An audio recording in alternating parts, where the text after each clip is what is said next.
کچھ لوگوں کی روح کو قبر کے اندر قید کر دیا جاتا ہے اور وہ ہمیشہ ان کی روحیں رویا کرتی ہیں، لیکن افسوس کہ ہم ان کی آواز کو اپنے کانوں سے نہیں سن سکتے۔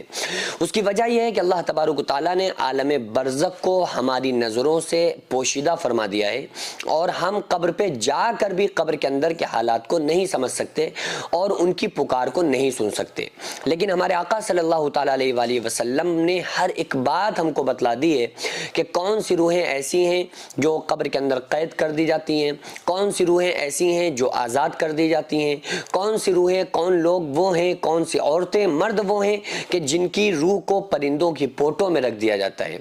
اور وہ کون سی روحیں جو بڑی خطرناک طرح سے قبر کے اندر قیامت تک روتی رہتی ہیں چیخو پکار کے ساتھ، لیکن ہم ان کے آواز کو نہیں سن سکتے۔ آقا علیہ الصلوۃ والسلام نے ارشاد فرمایا کہ اگر مجھے تم سے یہ اندیشہ نہ ہوتا کہ تم اپنے مردوں کو دفنانا چھوڑ دو گے تو پھر میں اللہ سے دعا کرتا کہ اللہ تعالیٰ تم کو قبر کے عذاب کو دکھلا دے، لیکن مجھے یہ اندیشہ ہے کہ اگر تم نے عذاب قبر دیکھ لیا نا دنیا میں تو پھر تم اپنے مردوں کو ہی دفنانا چھوڑ دو گے، اس لیے اللہ تعالیٰ نے وہاں کا جو عذاب اور وہاں کی جو سختیاں ہیں، وہاں کی جو چیخ و پکار ہے وہ دنیا والوں سے پوشیدہ فرما دی۔ تو ظاہر ہے یقین تو ہمیں ہے ہی، کیونکہ ہمارے نبی صلی اللہ علیہ وسلم نے ہم کو بتلایا ہے۔ جب انسان کی روح نکلتی ہے تو سب سے پہلے وہ روح کے دو مقام ہیں، ایک کا نام ہے علیجین، دوسرے کا نام ہے سجین۔ تو نیک بندے کی روح چاہے مرد ہو یا عورت، اس کی روح علیجین میں چلی جاتی ہے، گناہگار بندے کی روح چاہے وہ مرد ہو یا عورت، اس کی روح سجین میں قید کر دی جاتی ہے۔ سجین کے معنی ہی ہے قید خانہ۔ اب قبر کے اندر جب ہم باڈی کو رکھ دیتے ہیں، مردے کو دفن کر دیتے ہیں، جیسے ہی تدفین کرنے کے بعد ہم قبر سے دور ہٹتے ہیں تو اس کی روح کو اس کے جسم کے اندر واپس لوٹا دیا جاتا ہے، اور اس سے حساب و کتاب قبر کے اندر سوال و جواب شروع ہو جاتے ہیں۔ اب اس کی روح اگر نیک انسان ہے نا، نیک مرد عورت ہے، تو اس کی روح کو کچھ تو ایسے ہیں، اگر بہت نیک ہے انسان، بہت نیک روح ہے، بہت نیک وہ شخص تھا چاہے وہ مرد ہو یا عورت، تو اس کی روح کو اللہ تبارک و تعالیٰ جنت کے پرندوں کی پوٹوں میں رکھ دیتا ہے، اور وہ آرام سے جنت کی سیر کیا کرتی ہیں وہ روحیں، اور وہ سب سے زیادہ خوش قسمت روحیں ہوتی ہیں۔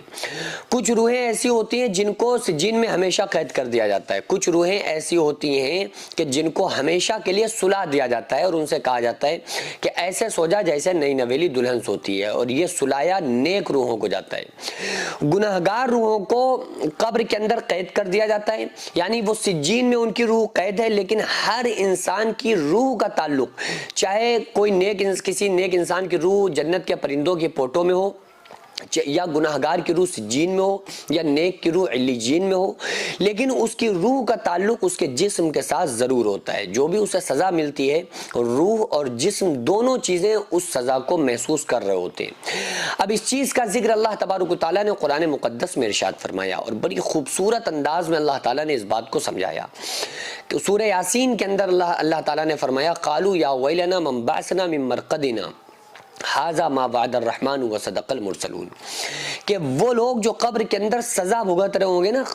قیامت تک جو روتے رہے، چیخو پکار کے ساتھ جو روحیں روتی رہیں، اتنی خطرناک جن پر سزائیں ہوتی رہیں قبر کے اندر، لیکن جب وہ قیامت کے دن کی سختی کو دیکھیں گے اور قیامت کے دن جو سور پھونکا جائے گا اس کی آواز کو جب سنیں گے نا، تو وہ یہ کہیں گے کہ ہمیں ہماری خوابگاہوں سے کس نے جگا دیا، یعنی وہ یہ کہیں گے کہ ہم بہترین نیند سو رہے تھے، ہمیں کس نے اٹھا دیا۔ اللہ اکبر، یعنی کہ وہ جو خطرناک سزا بھگت رہے تھے نا قبر میں، تو قیامت کے دن کا زلزلہ اور خوفناک حادثہ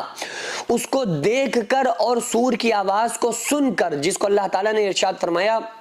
اور یوں بیان فرمایا کہ یا ایھا الناس اتقوا ربکم، اے لوگوں اپنے رب سے ڈرو، ان زلزلۃ الساعۃ شیء عظیم، قیامت کا زلزلہ بڑا خوفناک ہے، یوم ترونھا تذہل کل مرضعۃ عما ارضعت، کہ جس دن تم دیکھو گے ہر ماں اپنے دودھ پیتے بچے کو بھول جائے گی، اور ہر حمل والی عورت اپنے حمل کو گرا دے گی،